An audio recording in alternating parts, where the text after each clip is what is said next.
guys, Donnie RightSide here. Bookmakers review coming to you with an NFL preview of the NFC South's Carolina Panthers. If we take a look at them on the season this year, are we going to measure them in wins and losses? Now, granted, if you're betting that market, of course you're going to do that. But typically, when you trade up to the number one position to grab your franchise quarterback in Bryce Young, you measure the season's success based upon you think that quarterback can be your franchise guy and a superstar in the future. If we take a look at the odds market here to win the NFC South, the New Orleans Saints at a plus 135 price, the Atlanta Falcons at a plus 220, the Carolina Panthers at a plus 330, and then the Tampa Bay Buccaneers at a 7-1 price. I do believe the odds makers are getting this correct. I think the Atlanta Falcons are a better team than the Carolina Panthers, and also, conversely, the New Orleans Saints. But again, grading this team this year is going to be based on how well their young quarterback can play. Some extra weapons in town. Adam Thielen comes over from the Minnesota Vikings, and also free agent signing Miles Sanders from the Philadelphia Eagles. There are enough weapons for young Bryce Young to actually continue his career here in the NFL and be successful right away. But once again, if we're in the betting markets, the team total for the Carolina Panthers is listed at 7.5.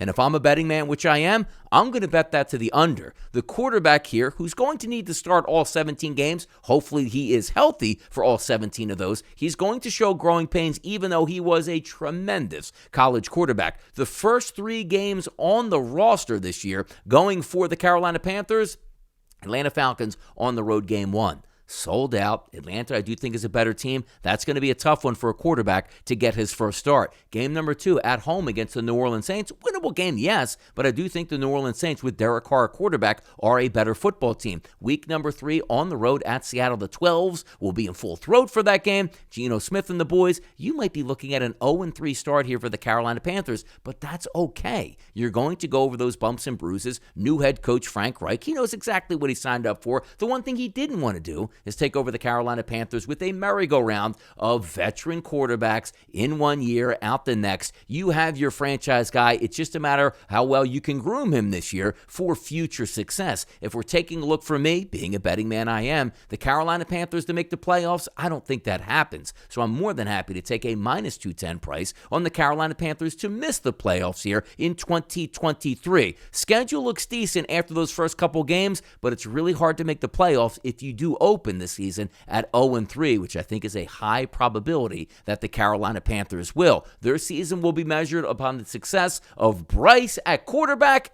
and nothing else here. Could have a solid season. I'm just going to be betting against it here. For Donnie RightSide, taking a look at the Carolina Panthers, optimistic on the future, but maybe a year too early. I'm Donnie RightSide with Bookmakers Review, and as always, good luck on those wagers.